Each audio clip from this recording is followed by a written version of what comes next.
Is that for me? No? The next guy? All right. I just had to be sure, you know? Like, if it's on me, it's like, oh, do I need to turn it up a couple notches? Or dial it down? We're gonna dial it back down, guys. All right. Our next comic coming to the stage. One of our newer comics here at Guild. Mike, he's here most weeks, you guys. Please give it up for Cody Rubey.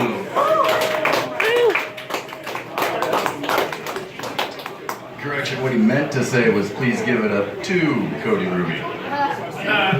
Ladies? Alright, for those of you who think I'm Steve Buscemi, I'm not. That one went over well. If you guys know Tony Geist, he's also not Robert Downey Jr. And if that were the case, and like this were a Marvel or a Coen Brothers movie, like that would fucking suck for me because Tony would have fallen off the wagon, he would be no longer sober, and he would look really cool, and I'd fucking die.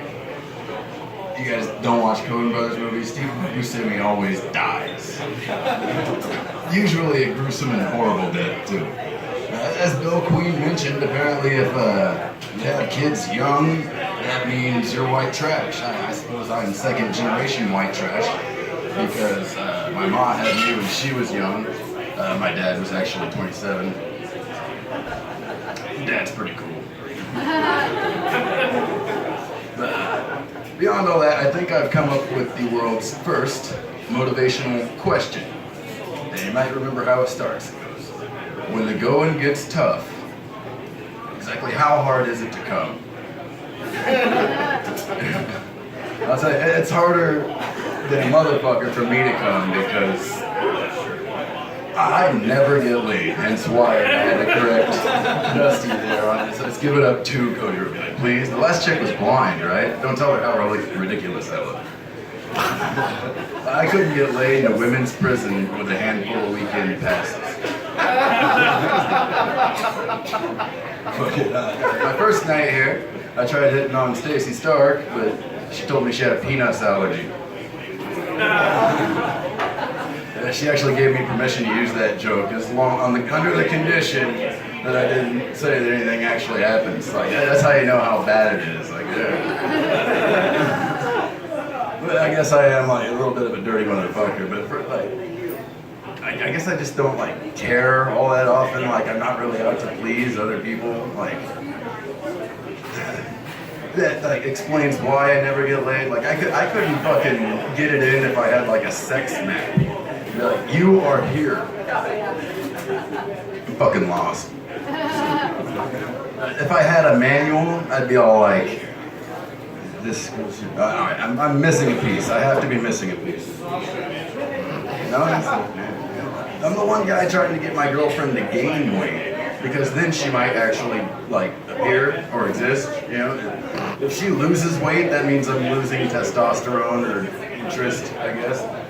So like. At least I can like still touch myself. More reasons why I never get any action. Fucking, I'm a huge nerd. I love like learning. For those of you who see me regularly, I often wear my Becky Lynch goggles from Monday Night Raw. My boss's daughter, she sees the goggles and she says, "You look like Amelia Earhart." And I was like astonishing. They still teach kids who Amelia Earhart is. I'm like, do you know who that is, really? And she's like, yeah, that's Dale Earhart's daughter, right? She ain't that bright. Fucking Iowa Public Schools, am I right? You can find me hanging out there when school starts. As I said, my dad's 27, you know, my mom was young. Like, what's the statute of limitations on statutory rape?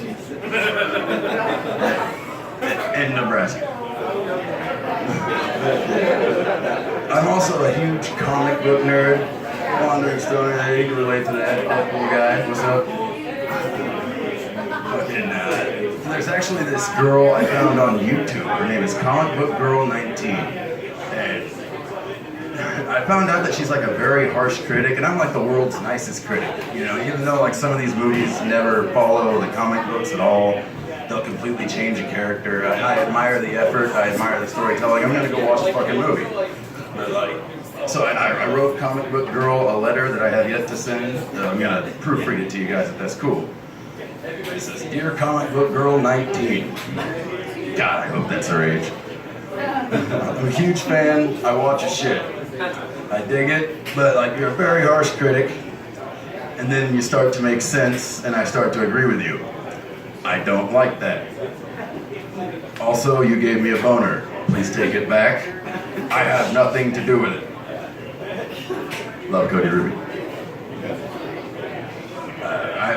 Irk and I over there, we work at the Mid-America Center. We used to work with a girl who actually liked comic books quite a bit, but she had a speech impediment as well. And she was talking to us about something about like oral sex, but the way my buddy Johnny and I heard it was oil sex. I was down for some oil sex, but my dick had an impediment after that. But I went out to Free Comic Book Day this year, and when we were at Krypton Comics, the owner comes out with a handful of huge stack of like kids comics because he's going to give them out early to the kids in line. Long ass line, far outside the store. So it's a pretty nice gesture. And then like a couple of chunky kids and they're black, they come up, get their free comics. And the store owner, he asks them, it's like, are you guys brothers? It's like, they're black, so they're brothers, but they were not related and they had never met. So it's like, if that's not racist, like that's like at least a fat joke, right? I mean, like, fat shaming. And so I wrote a bunch of jokes down, and then like last week I ran out.